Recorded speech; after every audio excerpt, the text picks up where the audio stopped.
What's going on, everybody? I go by the name of Kari, and I want to thank you guys for joining me here today on SneakerPhetish. 34 years. 34 years is how long it's been since the last time we got this highly anticipated sneaker in its original form. It's only when we got the OG back in 1988 that we got to see this sneaker exactly the way that we're seeing it back in 2022. Today, I'm excited to show you guys an early look at an upcoming sneaker that's got a lot of hype around it. It's got a lot of people excited about seeing it again for the first time in its true form since the late 80s. Without further ado, let's get into it. Boom.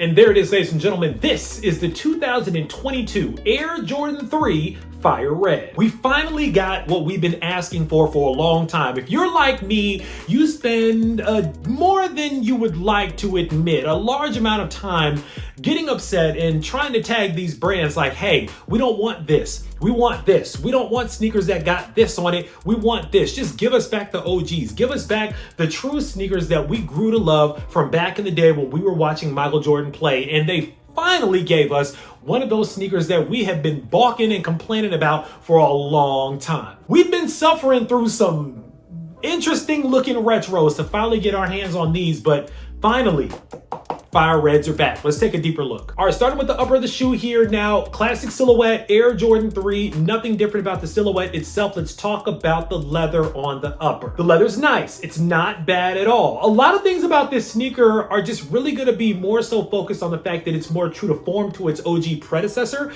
than the fact that they did anything different like updating the materials or making anything more premium or anything. It's going to be pretty basic general release quality in terms of the leather. We're still going to talk about it because that's what we do, but it's nothing to really write home about. But you're gonna get tumbled leather on the upper of the sneaker here. You're gonna get that same kind of less tumbled leather right above the midsole here. You're gonna get that same breathable leather on the red on the collar of the shoe. Very, very similar to a lot of other Jordan 3s. You're also gonna get that perforated kind of breathable leather on the eyelets of the shoe as well in silver here, kind of this gray. And then of course, you're also gonna get those iconic red eyelets at the bottom, kind of at the top of the toe box, but at the bottom of where the laces are as well. Classic fire red hits on the midsole. Let's talk about the elephant print. Finally, we got elephant print that's the closest to the OG form of the 1988 Fire Red 3 than we have seen in any other iteration of the Fire Red 3. Thank you, Jordan brand, for giving us this lighter colored elephant print because I don't know what y'all were doing back in 2007 and 2013. Taking the top down, look at the shoe. You get a little bit more of that leather on the toe box. Everything is pretty much the same. Classic Air Jordan 3. White laces on these. No extra laces for the price tag. Moving up to the tongue of the shoe. Classic Air Jordan 3 tongue, red stitched Jumpman right in the middle. Moving around to the heel of the shoe, there it is.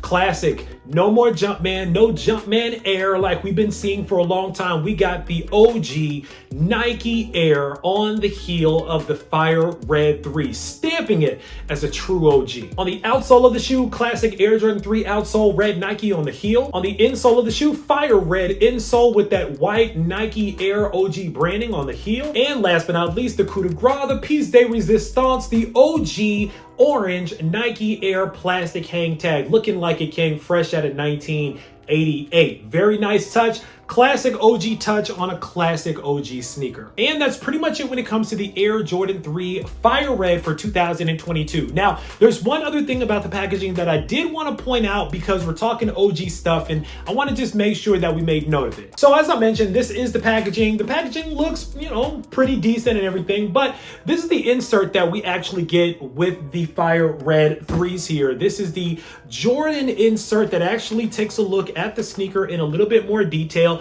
This is nice, but the only thing I don't like about it is that it's literally just paper this time, where if you guys remember from back in the day, I'm used to this actually being on card stock. So I don't know why this isn't on card stock this time, why it's literally just paper, but you are gonna get this in with the packaging as well. So it is a cool touch. It does pay homage to the older releases of Jordan 3s that we've gotten, but I just wish that it was on a card stock. But all in all, the sneaker itself, I mean, you really can't ask for more. I could go on and on about the history of the Air Jordan 3. I could talk about how Rob Strasser and them were trying to woo Jordan away from Nike because he wasn't really impressed with the Jordan 2 and he was about to leave Nike until Tinker Hatfield came in like a knight in shining armor off the success of the Air Max 1 and the Air Trainer 1 and came up with the Air Jordan 3, and this was low-key the sneaker that saved Jordan brand, Nike, and the brand as a whole. I could get into a lot of that, but I know these videos tend to get a little bit long. So this video is really just going to be about appreciating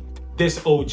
It's going to be about appreciating another moment in history. Lately, we've been getting a lot of sneakers that I hope that we are appreciating because the brands have been giving us some incredible sneakers, some incredible callbacks to a time in sneakers that weren't about resale and how much money we could get out of it primarily, but it really was about just wearing our sneakers. Back in 1988, nobody cared about resale. Shoot, I mean, even back in 2007 when these were dropping, I mean, nobody really cared as much about resale as they did now. But I mean, nowadays, it just feels like we're not even taking time to appreciate these shoes anymore. Do y'all even care about the OG Fire Red 3s coming out at this point? Or are y'all looking at these like, how much money can I get out of these? Can I do a bulk deal on them? Who can I backdoor these through? Or how many bots do I need to have to clip these pairs so I can clip these 50 pairs and move these over here to make my money back because they took my money? Like, what's going on out here in the sneaker community? Do y'all care about us getting the OG Fire Reds?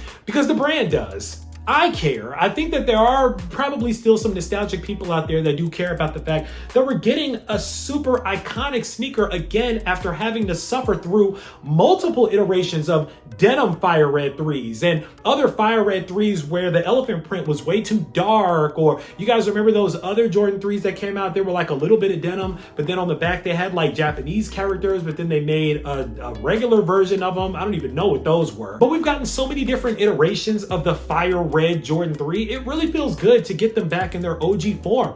These are special, guys. These are a moment in history. And again, a sneaker that we've literally had to wait 34 years to get. Like, y'all realize how long that is? That's a long time to have to wait for a pair of sneakers to come back out. The era is different. You know, generations with sneakers is different. Like, you know, back in the day, people had to wait 5 to 10 years for their sneakers to come back out. And so what you're seeing today, and what I think a lot of you reseller guys are seeing today, is the fact that a lot of people are super excited because they've had to wait 10 years, 15 years, 34 years for these sneakers to come back out. So that's why you're able to sell these sneakers for as much money as you're able to sell them for. It's not because people just want to give you all this money and all this markup. It's because there's still a group of people, there's still a group of sneakerheads that are crazy enough to want a sneaker bad enough or to have a nostalgia that's strong enough that they're willing to pay the exorbitant amounts of money that a lot of you guys are asking for these sneakers. And I don't expect y'all to really care, but that's why I'm here. I'm here to give you guys an early look at something that's going to have some hype around it, but to also help you guys understand why this sneaker has the hype on it that it does. Stories still matter. And stories, honestly, are what's driving the resale industry right now. Because a lot of these sneakers that are coming out that a lot of people are using to butter their bread when it comes to their resale business are linked to simplicity and nostalgia. A lot of these sneakers that a lot of bigger resellers are making a lot of bread on, they're not the Travis Scotts, they're not the hyped up stuff. That's not really what's making a lot of resellers' businesses very large. It's moving the volume of the smaller sneakers like the general releases that are the iconic colorways. And who are you selling those to? Honestly, you're selling them to people that really want that sneaker either to be fresh or because they want to be nostalgic and they got a little bit of extra money where if they want it bad enough, they're willing to spend $275, maybe $300 on that sneaker. That's really what the big resellers are doing out here, because let's just keep it a buck here. Resellers are getting finessed for them Travis Scotts just like the consumers are getting finessed for them Travis Scott. Resellers aren't getting Travis Scott fragments and stuff like that for retail price. Resellers are paying the high for those sneakers and then charging higher than the high for those sneakers to anybody willing to pay those crazy prices. That's just resale on top of resale. But when it comes to the general releases, that's where a lot of the bread and butter is out here. So if you're a reseller and you're looking to hit a bunch of these to try to make your money on them, hey, it is what it is. I can't knock the hustle. This is where we are these days. But understand that these Fire Red 3s, these mean something to a lot of people. These are special to a lot of sneakerheads that were around in the 80s and even around during 07 and 2013 when they wanted these to drop. And the fact that we're finally getting these back, it means something to people out here. Hopefully you guys care about it, but I understand if y'all don't and if you're just trying to get your money. That's all that I got for these today, guys. Now it's time for you guys to sound off down below. Let me know what you guys think about the Air Jordan 3 Fire Red coming back for 2022. I believe these are dropping September sometime. Don't quote me on that. I'm not really quite sure. But sound them down below. Let me know if these are a must-have, a must-cop, a hard pass, whatever it is that you're trying to do with them. Sound them down below. Let me know. Of course, right down in the comments, make sure that you click on that subscribe button so we can welcome you into the Sneaker Phetish family to make sure you don't miss out on any more heat that comes through like these, because I guarantee you I got a lot more heat on the way. As always, I want to thank you guys for joining me here today on Sneaker Phetish, taking a look at these with me, unboxing them with me for a couple of minutes. I go by the name of Kari. This is the 2022 Fire Red Air Jordan 3. And until next time, I'm out.